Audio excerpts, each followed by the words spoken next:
제가 예전서부터 2025년이 되게 중요해질 거다. 이 2024년 10월 달부터. 그죠? 24년 11월 5일 찰리 브라운이 짓거린 말입니다. 비트코인 상승 사이클을 맞아 선동에 열을 올리며 멈췄던 업로드를 늘리고 있는 모습을 보여주는 찰리 브라운입니다. 2024년 불장을 예고했다고 짓거리지만 찰리 브라운이 한 짓은 시즌2 불장 이후부터 주구장창 불장만을 외치고 있었다는 겁니다. 직접 듣고 가시죠. 오늘이 18일인데 18일부터 31일까지 상승, 6월달 딱 들어가면 1일부터 14일 정도 보름까지 좀 하락세, 여기서부터 다시 말일까지 상승세, 7월달부터 완연한 상승장, 7월달, 8월달, 9월달은 우리가 현금화해서 익절 부분을 어느 정도 확보를 해놔야 될 시간이다. 시즌2 비트코인 최고점 이후 대부분의 알트코인 역시 엄청난 폭등을 보여줬습니다. 그레이스케일을 들먹이며 선동하던 BK, 이오스, 리플 등 전고점을 가지 않았다는 이유만으로 불장이 끝나지 않았다는 망상을 선동하던 모습이고요. 선동 이후 불장의 끝에서 선동한 결과는 어떠한 반등 없이 폭락을 맞고 다가올 시즌3의 본전만을 외쳐야 하는 상황입니다. 찰리 브라운의 무지와 무능, 무책임한 선동의 결과는 나왔습니다. 그 결과는 찰리 브라운 본인의 계좌를 통해 알 수 있는 부분이었고 복구 불가능한 계좌를 복구하기 위한 수단으로 이용한 게 바로 자신의 구독자라는 겁니다. 멤버십과 레퍼럴을 위하여 매매를 멈춰야 할 시점에 매매를 부추기는 영상을 통해 선동했고 찰리 브라운의 선동에 넘어가 매매를 지속한 결과는 지금도 복구 불가능한 수준으로 처박았다는 겁니다. 저 웅녀의 등장 이전 찰리 브라운이 하고 있는 짓은 나락간 수많은 사람들을 철저히 삭제하고 차단해가며 바닥에서 다시 추천해서 내 말이 맞지를 준비하고 있었고 실제로 바닥에서 반등을 보이자 쳐웃으면서 기뻐하던 모습을 보였었죠. 그냥 걱정하지 말고 그냥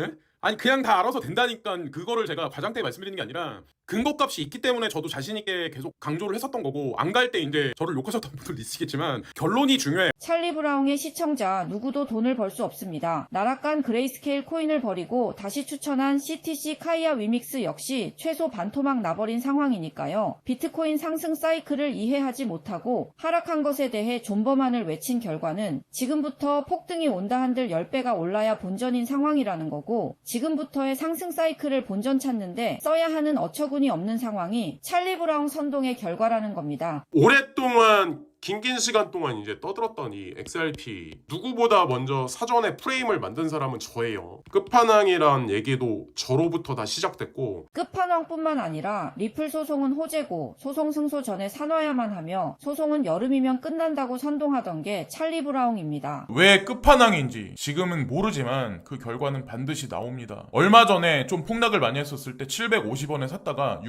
690원까지 폭락을 한번 했어요. 아, 왜 내가 사면 떨어지지 그랬었거든요. 800원 이하나 아니면 900원에서 매도하고 나가신 분들이 아마 되게 많을 거예요. 제가 보기에는 단타 치다가 많이 사라졌을 듯. 이거는 4년 전에 누군가가 만들어낸 거거든요. 리플사가 있고 알리바바, 소뱅도 있고 우버도 있어요. 그러니까 복잡다단하게 전세계 다국적 기업들이 다 이 연결이 돼 있다는 거죠. 누군가가 하여튼 이거를 4년 전에 만들어냈더라고요. 증권이냐 언제 어느 순간에 이제 가려지겠지만 올해 안에 아무리 늦어도 여름이 넘어가기 전에 분명히 가려질 거고 그게 나오면 우리가 투자하고 있는 XRP의 가치도 지금과는 현저하게 아마 다른 시장이 분명히 전 될 거라고 생각합니다. 선동의 결과는 비트코인 시즌3를 맞아 들썩이던 장에서 어떠한 움직임을 보여주지 못한 것은 물론 소송 승소 소식에도 불구하고 아무 일도 일어나지 않았죠. 승소하더라도 불안감이 사라진 직후에 일시적 상승은 나올 수 있을지 모르나 승소 때문에 안정적인 투자로 돌아선 리플이 상승할 수 있는 겁니다. 세력과 큰 손은 불안감 해소에 10배, 100배 도박하지 않는다는 거예요. 안정적인 투자처가 된 리플에 세력과 큰 손이 붙게 되는 거고 그렇기 때문에 소송 승소 이후에 투자해도 절대 늦지 않는다는 겁니다. 리플이 소송 들어간 순간부터 내내 해온 선동의 결과는 절대 오르지 않을 코인이라며 찰리 브라운조차 손절치게 만들었다는 걸 절대적으로 짚고 넘어가자고요. 리플 같은 경우도 결정적인 구간까지는 절대로 안 올라올 거예요. 리플의 일부분을 도지 쪽으로 옮겼던 거거든요. 사실은 절대 오르지 않을 코인이라며 악담을 퍼부을 때는 언제고 그런 적 없다는 듯이 끝판왕을 외치는 보여지는 가증스러운 모습 모두를 저 웅녀가 철저히 박제하고 있음을 아셔야 합니다. 이 정도면 구독, 좋아요 눌러줄 수 있잖아. 말을 안 하면 안 눌러요. 전북은행의